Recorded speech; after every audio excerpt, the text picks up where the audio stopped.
Samantala, antabayanan naman po ang mga balita mula sa iba't ibang rehiyon at lalawigan dito sa Pilipinas para sa ating regional news.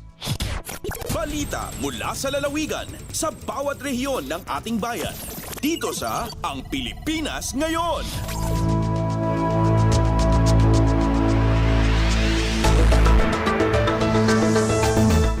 Dumako na tayo sa ating regional news. Unahin natin ang mga balita mula sa rehiyon ng Luzon, mula sa Dagupan. Mga kawani ng Poso, Alaminos City, Pangasinan sumailalim sa orientation seminar on road safety for children. Ang detalye ng balitang ito mula kay Ricky Kasipit.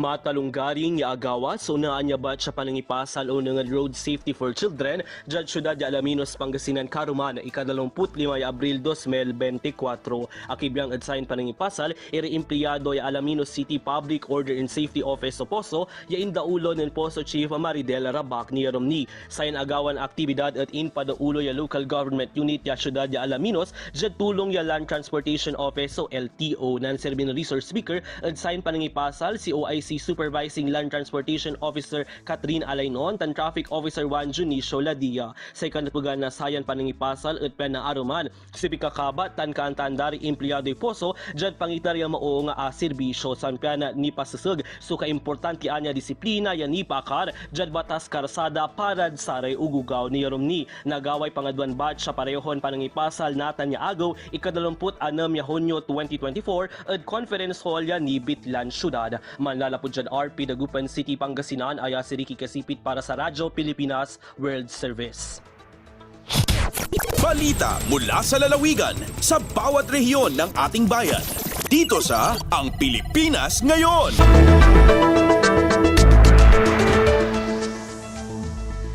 Maraming salamat kay Ricky. Yan po ang ulat mula sa Dagupan. Samantala, dumako muna tayo sa Lucena. Joint Search and Rescue Team Challenge 2024 inilunsad ng Police Regional Office, Calabarzon. Ang detalye ng balitang ito mula kay May Formaran. Inilunsad ng Police Regional Office Calabarzon ang Joint Search and Rescue Team Challenge 2024 na lalahukan ng nasa 66 na grupo mula sa iba't ibang lalawigan kamakalawa. Ayon sa pabatid ng Pro Calabarzon, inihayag ni Regional Director, Police Brigadier General Paul Kennedy Lucas na nilalayon nito na isulong ang kolaborasyon para sa mga emergency responders, law enforcement agencies at ng publiko. Ang bawat kapunan ay inaasahang sa ilalim sa realistikong disaster scenarios, lalo na sa first aid at situation handling, rubber boat operation at water rescue exercises. Sa mensahe ng panauhin ni si Attorney Owen G. De Luna, Regional Director ng NAPOLCOM, na mahalaga ang kahandaan at ang pagkakaroon ng intensibong kapabilidad ng mga emergency responders, lalo na kapag may kalamidad. Mula sa lungsod ng Lucena, ito si May Formaran, Radyo Pilipinas. Balita mula sa lalawigan sa bawat rehiyon ng ating bayan. Dito sa Ang Pilipinas Ngayon.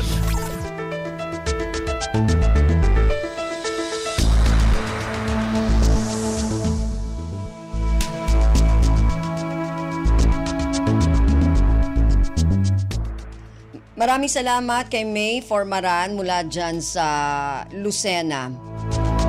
Samantala, dumako naman tayo sa Palawan. Livelihood Assistance ipinamahagi ngayon ng Gender and Development Office ng Pamahalaang Panlalawigan ng Palawan. Ang detalye ng balitang ito mula kay Miriam Basig. Padayon ngayong susulongi ang Gender and Development Office ang gobyerno ang Palawan sa pagpanguna ni Governor Dennis Socrates andang Community-Based Livelihood Enhancement Program. Sigun kigad Project Development Officer for Dominic Fresnillo, sa munisipyo ang magsaysay iguyo sa norte ang probinsya andang grupo sa pagtaw itabyang para sa parangabuan sa mga nabuang organisasyon ang mga tao. Dagong 2020 pamakuntana na laman ang mga benepisyaryo ang programa pagi sa pagpanguna ang Provincial Planning and Development Office kabangkiya ang mga barangay coordinators. Makon pa si Fresnillo, ing bago rundang sistema ang pagpiyar ang livelihood assistance sa idalam ang Gender and Development Office nga kung ang dati ay ing babalik ang puhunan nga ing tao para kataw sa iba, dadi ay dutulamang sa pag-amblig ang People's Organization para rotating funds ng grupo. 25 kataw ang pinakamatamang bilang ang kada grupo bilang benepisyaryo nga ing piyaran 30,000 pesos para sa andang makikitan pariyo ang babuyan, manukan, iba pa. Akatak Itakda rin dang tawan livelihood assistance iba pang people's organizations, iba pang munisipyo sa probinsya sa mga madarason nga bulan. Ang GAD office ang provincial government ay sa dalami ang pagpanguna i Richard Winston Socrates na personal nga agatutok sa monitoring iyang programang job. Mula sa Puerto Princesa, Palawan, Miriam Tejada Basig para sa Radyo Pilipinas World Service. Balita mula sa lalawigan sa bawat rehiyon ng ating bayan. Dito sa Ang Pilipinas Ngayon.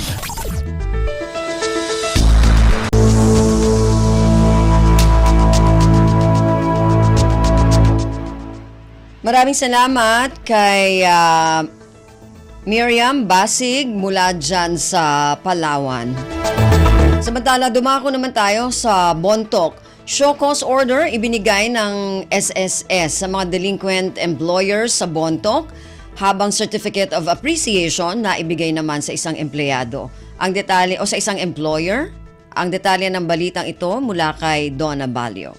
In paima idi kalman ti Social Security System wenno SSS Bontoc Branch ti show cause order kadagiti delinquent employer iti munisipyo ti Bontoc Mountain Province. Ti aktibidad ket maawagan a ran after contribution evaders wenno raise campaign ti SSS. Siyam nga establishments sa tinaikan iti show cause order gapu iti saanda a panangipatungpal iti obligasyon da kas employer kang runaan ti saan a panagbayad iti kontribusyon ken panangiparehistro kadagiti empleyado da. Naikan dagitoy iti 10 ket 5 aldaw tapno i-comply ti obligasyon da kas nakalanad iti direktiba. Kabayatan na pinadayawan ti SSS ti Drop By Cafe Bontoc Mountain Province kas compliant iti panangipanamnama iti Social Security Protection dagiti empleyado kas nakalanad iti Social Security Act. Ti Certificate of Appreciation sigon ken ni SSS Bontoc Branch Head Michael Pinlac ket paset ti panangbigbig ti ahensya kadagiti employers nga mangbaybayad iti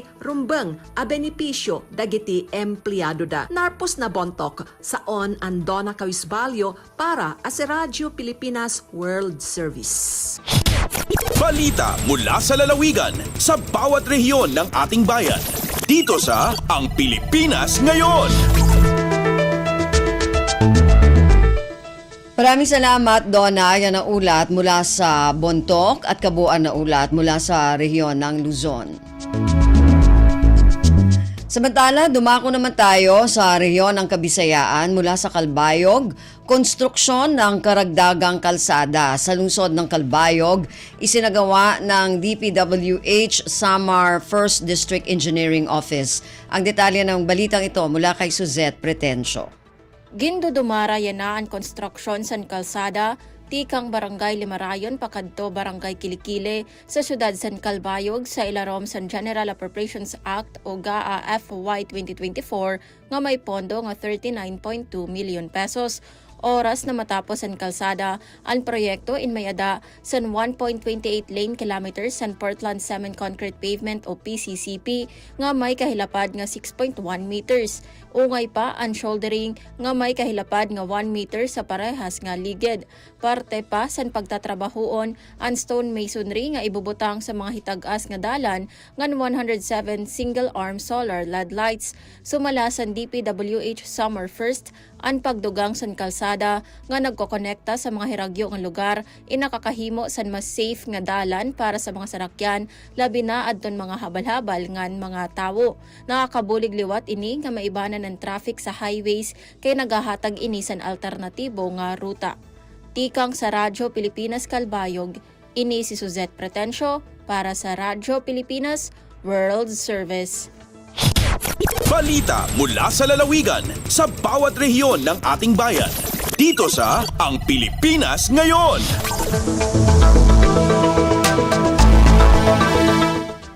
Maraming salamat, Suzette. Yan ang ulat mula sa Calbayog at kabuuan na ulat mula sa rehiyon ng Kabisayaan.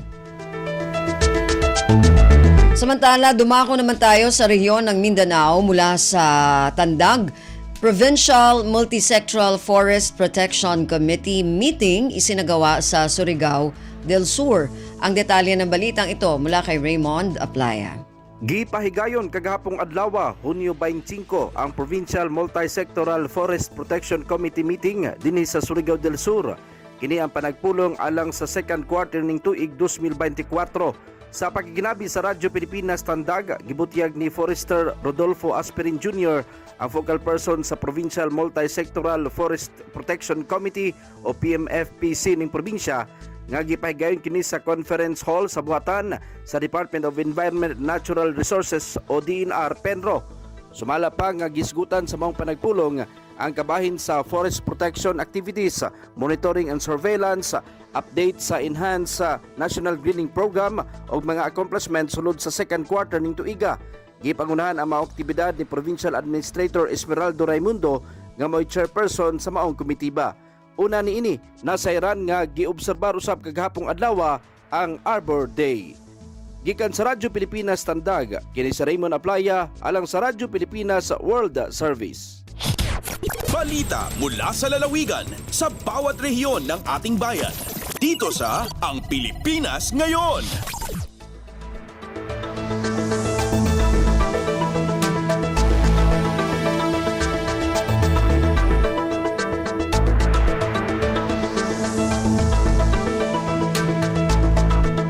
Maraming salamat, Raymond. Yan ang ulat mula sa Tandag. Samantala, dumako naman tayo sa Hulo.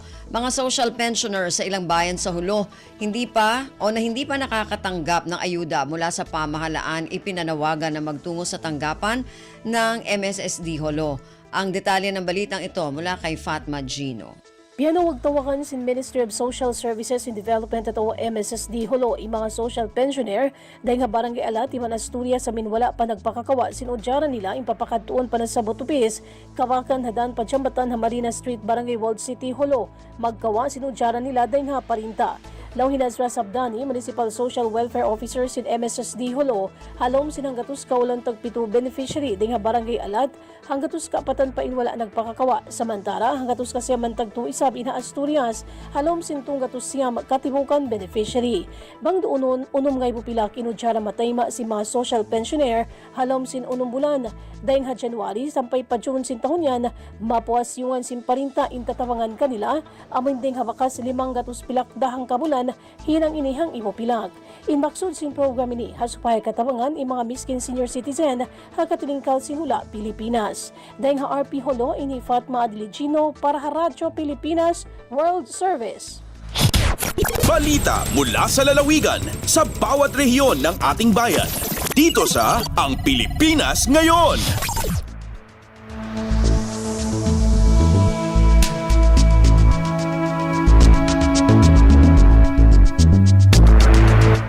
Maraming salamat, Fatma. Yan ang ulat mula sa Hulo. At kabuang ulat mula sa rehiyon ng Mindanao.